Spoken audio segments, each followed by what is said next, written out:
Bonjour, je m'appelle Étienne Gilbert, le propriétaire de Lavoto Mobile. Puis aujourd'hui, je tourne cette vidéo dans ma cour pour vous montrer comment déneiger sa voiture sans abîmer la peinture. Donc, il y a plusieurs techniques, on va les voir ensemble. Donc, la première technique, c'est si vous n'avez pas de prise électrique près de chez vous, en dehors ou à votre travail, ben, je vous conseille plus cette technique, juste que c'est elle, la souffleuse électrique, mais avec une batterie. Donc, elle fonctionne.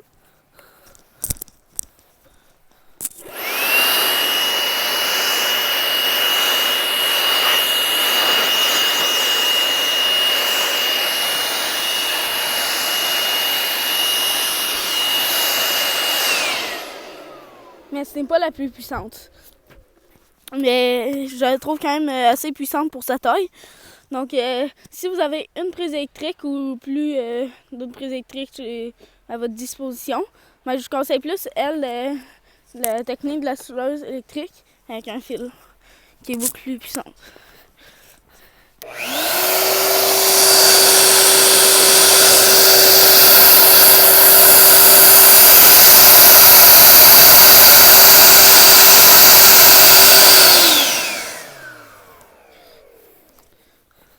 Mais comme vous voyez, un des défauts de la souffleuse électrique, ses défauts, c'est que elle n'enlève pas toute la neige, contrairement à un balai.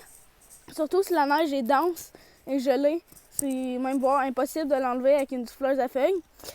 Mais aussi, si vous vous levez tôt, mettons, par exemple, à 6 h du matin pour aller à votre travail, puis votre char, il y a ça de neige, puis vous voulez déneiger ça, ben, vous allez réveiller les voisins avec cette technique-là. Fait qu'utilisez plutôt la technique numéro 2, qui est pas très bruyante, donc celle des balais à neige.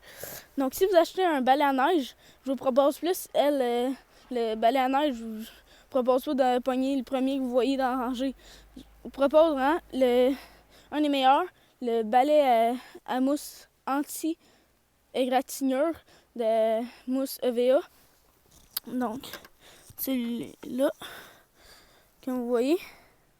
Donc, sa conception fait que la neige, ça évite l'accumulation de neige, ça évite de graffiner la peinture, mais du moins ça minimise les risques.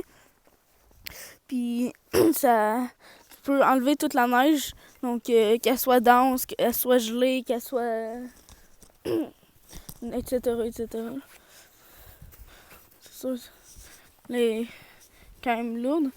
Quand vous déneigez avec un balai à neige, vous devez toujours y aller couche par couche. Fait qu'on part toujours une couche plus haut. Vous n'allez pas comme du plus bas possible. À cause que vous avez cassé votre balai, c'est même déjà arrivé avec celui-ci qui a cassé. À cause qu'il y avait trop de poids dessus. Fait que si vous voulez que votre balai résiste quand vous déneigez, vous devez toujours déneiger. Puis vous y allez toujours du plus haut au plus bas en faisant des lignes droites. Puis vous devez vraiment prêter attention à cause que quand vous déneigez les vitres, les miroirs puis les phares, mais vous devez vraiment le faire à fond à cause que c'est ça qui assure votre visibilité. Puis si vous voyez mal, vous risquez d'avoir un accident. Puis il faut travailler avec la gravité. Donc si je partirais, admettons, d'ici, ben, la neige elle retomberait au sa job que j'ai faite. Fait qu'il faut se faire avec les lois de la nature. Puis c'est pas juste la gravité, il y a aussi le vent.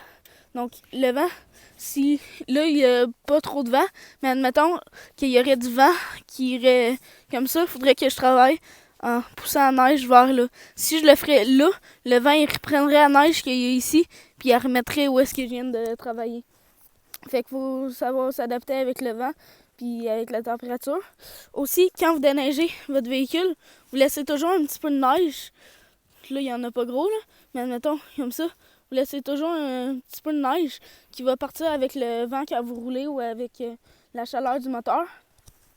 Ça va faire que vous êtes sûr de vraiment pas graffiner votre véhicule.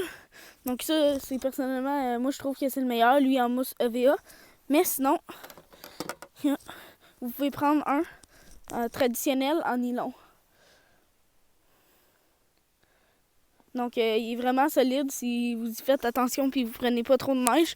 C'est juste que celui-ci, il peut graffiner la peinture puis accumuler la neige. Peut-être qu'après vous, vous dites accumuler la neige, c'est rien de grave. Mais en fait, ça peut l'être, ça peut graffiner votre peinture. Parce que, imaginons, vous rentrez de chez vous, puis comme vous rentrez chez vous, puis vous venez de sortir de votre véhicule, vous décidez de neiger votre véhicule, puis vous avez du chauffage quand vous en venez. Mais là, votre char, il est encore chaud. Fait que vous prenez votre balai, vous déneigez votre véhicule, ça accumule la neige. Puis après, vous le mettez dans la valise, vous allez vous coucher jusqu'au lendemain. Mais pendant la nuit, qu'est-ce qui se passe? C'est que vu que ton véhicule était chaud, ben, la neige, elle va fondre, puis ça va devenir de l'eau sur le balai. Puis après, le matin, ben, ça va avoir gelé, vu que pendant la nuit, ça va avoir refroidi. Fait que tu peux un balai que c'est rendu un cube de glace. Fait que pour éviter l'accumulation de la neige et de graffiner votre peinture, vous pouvez juste mettre un linge en microfibre, comme que j'ai fait. Donc on voit les poils dépassent un petit peu, mais c'est pas la fin du monde. Puis vous mettez un élastique, vous l'enroulez autour. Donc ça va éviter l'accumulation de la neige. Puis ça fait que ça graffine moins votre véhicule.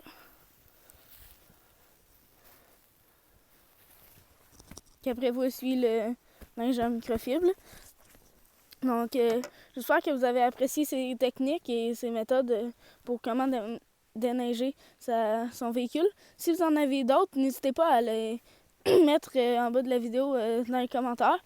Donc, et si vous avez aimé la vidéo, vous laissez un pouce bleu et s'abonner à la chaîne.